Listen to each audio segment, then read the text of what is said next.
Hi everyone, welcome to Day 21. And so today we are going to be talking about purpose and fear.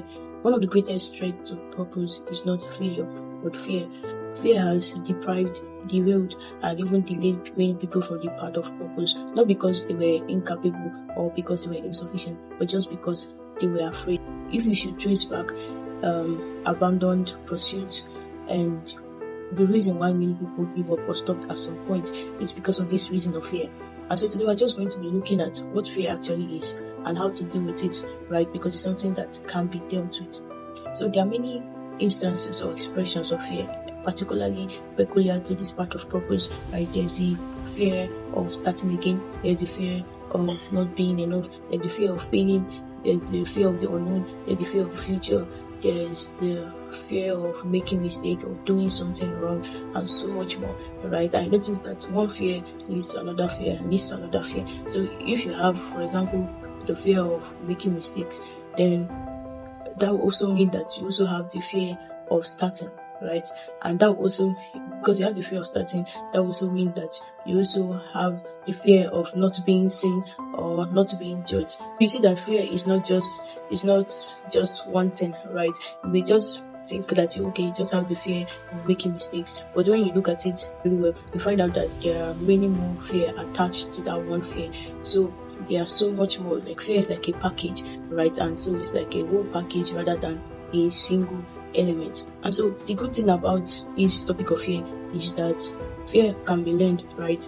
And so because fear is learned, it can be unlearned. And so nobody is born naturally with an innate fear, right? All of the fears that you now have or that you now experience is something that has been conditioned over time, maybe due to past pain experiences or observed consequences or internalized criticism and things like that, right? Things you've seen, things you've heard, things you've experienced yourself, all of these condition the fear that you now have. And so sometimes, you find yourself asking questions like, oh, what if, I'm not good enough? What if it doesn't turn out great? What if I make a mistake? What if it doesn't go through? And all of that. And so sometimes these questions may seem very genuine and it may seem like a caution or a wise question to actually ask, but sometimes it may just be fear in disguise, right? And so instead of you just taking that step or making a move, you're just questioning what if.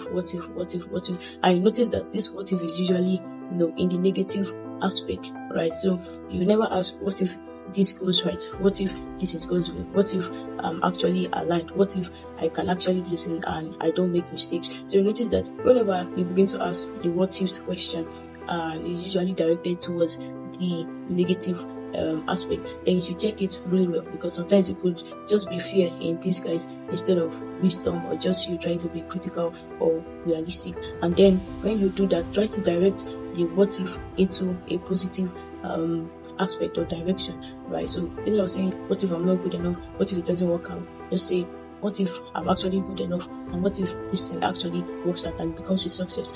I see the reason why fear is a threat to purpose is because fear wants to do the exact opposite that purpose wants to do. Purpose wants you to move, wants you to act, wants you to do something in alignment. And fear does not want you to move. It does not want you to do something. It does not want you to think of something in a particular way. It doesn't want you. So it's like they are opposites, right? They have opposite goals, and so you can't have fear, you can't be afraid and work in purpose. They can't work together. Fear does not destroy you immediately, right? It just delays you and puts you, or it just delays you or makes you stagnant, right?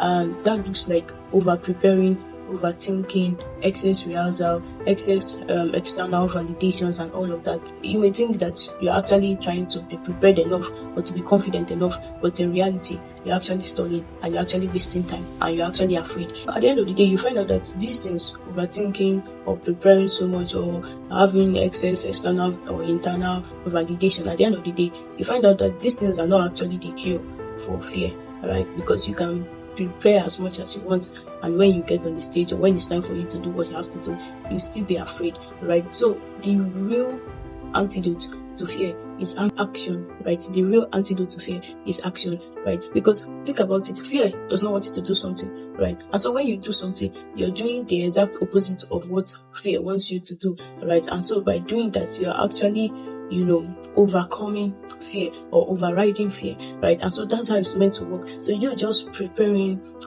just seeking and waiting, rehearsing and doing all of that, waiting for the perfect time or the perfect opportunity.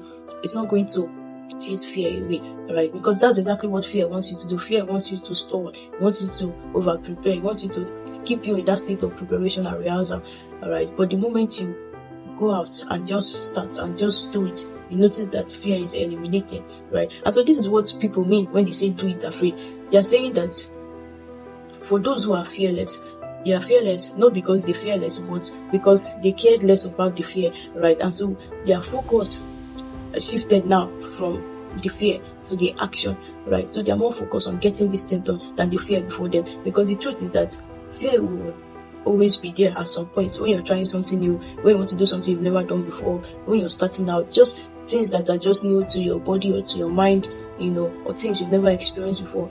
Fear comes up, but it's left to you now to know how to deal with that fear. Do you succumb to it, or do you still go ahead regardless of the fear and do what you have to do? You have to learn how to care less about fear and just move, right? Because the reason why fear is actually magnified is because we put too much attention to it. So imagine if we are much more focused on our actions or the things we have to do. We are more action driven than fear driven, and we have a lot of fearless people in quotes, not because they lack fear, but because they care less about fear. So sometimes fear can also be like an indicator that you're actually on the right path, that you're actually doing this right. Because if probably you've not experienced fear or just afraid of doing something, then you should check the things you're doing. You're probably playing it too safe, right? Because sometimes fear is just normal when you are stretching yourself, when you are entering into new territories, doing things that are unfamiliar with your mind or with your body. Fear usually comes up, and sometimes it's a sign that this thing you're doing is actually what you should be doing,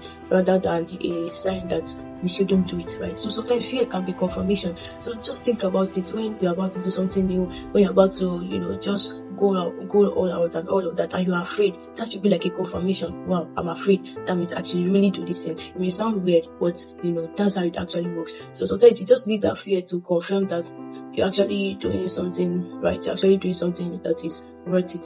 I've already given you the antidote for fear, which is action, right? So stop stalling, stop waiting for the perfect time, the perfect people. We talked about perfectionism and perfection before, right? You just need to move. And as you take the first step, right, everything becomes much more easier, right? Everything becomes much more easier. You tend to become much more fearless by caring less about your fears. Alright guys, thank you for watching. See you tomorrow.